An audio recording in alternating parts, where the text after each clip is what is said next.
Hi అండి, welcome back to my channel. Chicken pulao చేసే విధానం, ఇందులో వేయాల్సిన ఇంగ్రీడియంట్స్ అని చూపిస్తున్నా. గరం మసాలా, చెక్క, లవంగాలు, చాజీరా, జాజి పువ్వు ఇవన్నీ వేసే ఇది ఆకు, పుదీనా, కొత్తిమీర, గసగసాలు, కొబ్బరి, ధనియాలు చేసుకున్న పేస్ట్. ఇంకా పులావ్ చేసే ప్రాసెస్ నేను చూపిస్తాను. ఓకే, వెలిగించి బాండి పెట్టుకున్నాను. దాంట్లో ఆయిల్ వేయాలి, వేస్తాను.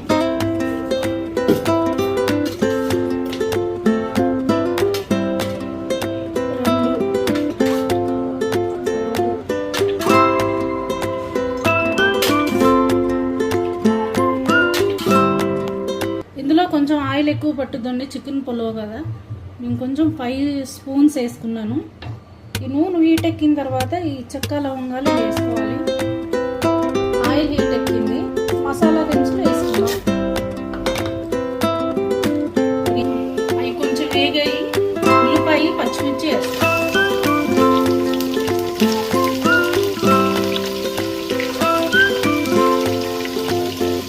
మీడియం సైజ్ 2 ఉల్లిపాయలు, 10 మిర్చి. అవి కొంచెం వేగాలి. వేగిన తర్వాత టమాటా వేస్తాం. ఉల్లిపాయలు కొంచెం వేగినాయండి. మీడియం సైజు 2 టమాటాలు తీసుకుని కట్ చేసి పెట్టుకున్నాం. ఇది బాగా వేగిపోయిన పేస్ట్ వేస్తాం. ఇంట్లో 2 స్పూన్లు నెయ్యి వేసుకుంటే చాలు. అది ఎప్పుడయ్యాలో చూపిస్తాను. ఈ చికెన్ పులావ్లోకి ఈ చికెన్ నేను మ్యాగ్నేట్ చేసి పెట్టుకున్నా. కొంచెం ఉప్పు, కొంచెం కారం, ఒక హాఫ్ చెక్క నిమ్మకాయ వేసి కలిపి ఒక ½ అన్ అవర్ మ్యాగ్నేట్ చేసి పెట్టుకున్నా. ఇప్పుడు కొంచెం వేగిన ఈ ఉల్లిపాయలు ఇందులో వేస్తాను. కొంచెం బాగా వేగాలన్నమాట.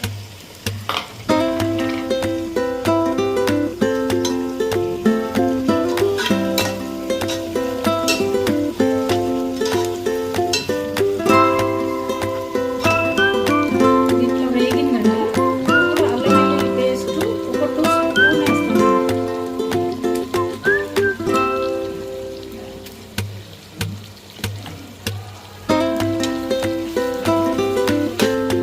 చెప్పే కొలతలన్నీ 1 kg రైస్ తీసుకున్నా. 1 kg రైస్కి మాత్రం నేను చూపిస్తున్నాను. చూడండి, ఇప్పుడు పుదీనా కూడా వేసుకుంటా.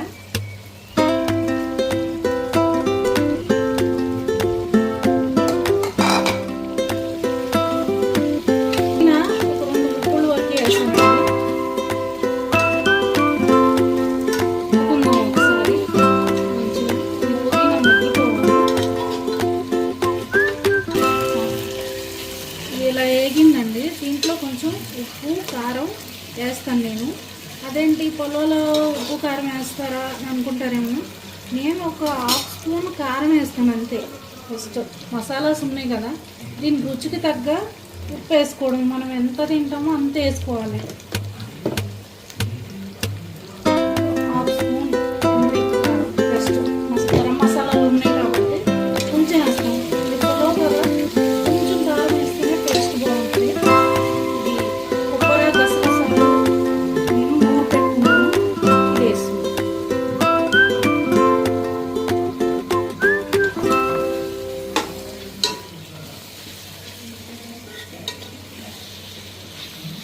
ఇది ఇలా బాగా వేగింది, చక్కగా మ్యాగ్నేట్ అయింది మంచిగా.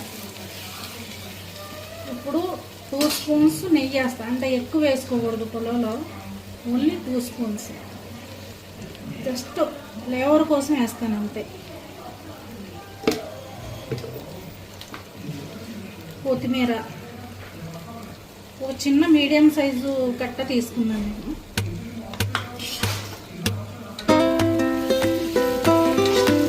వేగిందండి చక్కగా, మసాలా గ్రేవీ లాగా అయింది. ఇది బాగా వేగి నూనె పైకి తేలింది చక్కగా. ఇప్పుడు ఇట్లా బాగా వేగి నూనె పైకి తేలింది. నూనె పైకి తేలినప్పుడు ఇట్లా మసాలా అంతా వెళ్ళిపోయినాక దీంట్లో వాటర్ వేసేయటమే. వాటర్ 3 గ్లాసెస్ నాకు కేజీ అయినాయి అనమాట. కేజీకి 3 గ్లాసెస్. అంటే వాటర్ వచ్చేసి ఒక గ్లాస్కి 2 గ్లాసులు వాటర్ వేస్తా. మా రైస్ కొంచెం పొడి పొడిగా ఉంటుంది.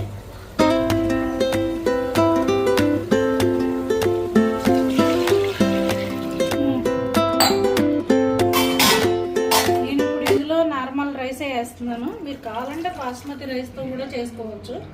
ఈ ఎసరు మరిగింది, కొంచెం మరిగిన తర్వాత ఈ రైస్ వేసేయటమే, ఇంకంతే ప్రాసెస్. ఈ రైస్ వేసుకున్న తర్వాత ఒక్కసారి మంచిగా గరిటె పెట్టి ఇలా తిప్పి, దీంట్లో కొంచెం ఉప్పు సరిపోయిందా లేదా కూడా మనం టేస్ట్ చూసుకోవచ్చు. కొంచెం ఇలా చేతిలో వేసుకుంటే తెలుసుకోవచ్చు. నేనైతే కరెక్ట్గా వేసేసాను. ఒకవేళ డౌట్ అయితే ఉప్పు చూసుకోవచ్చు. వాటర్ టేస్ట్ ఉందా లేదా అని చేతి మీద వేసుకుంటే మనకు తెలుస్తుంది సాల్ట్ సరిపోయిందా లేదా. ఫ్లేమ్లో పెట్టి మూత పెట్టి మగ్గనిచ్చుకోవాలి. ఇది పెట్టి ఇప్పుడు ఒక 15 మినిట్స్ అయ్యిందండి. ఇప్పుడు ఇది ఎలా ఉందో ఒకసారి చెక్ చేసుకున్నాము.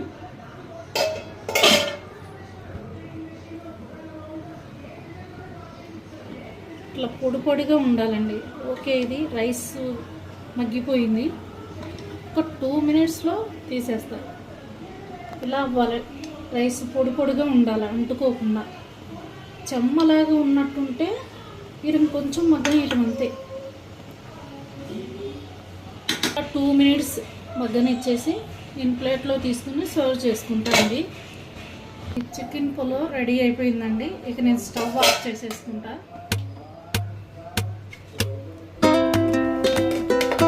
ప్లేట్లో సర్వ్ చేసుకుంటాను.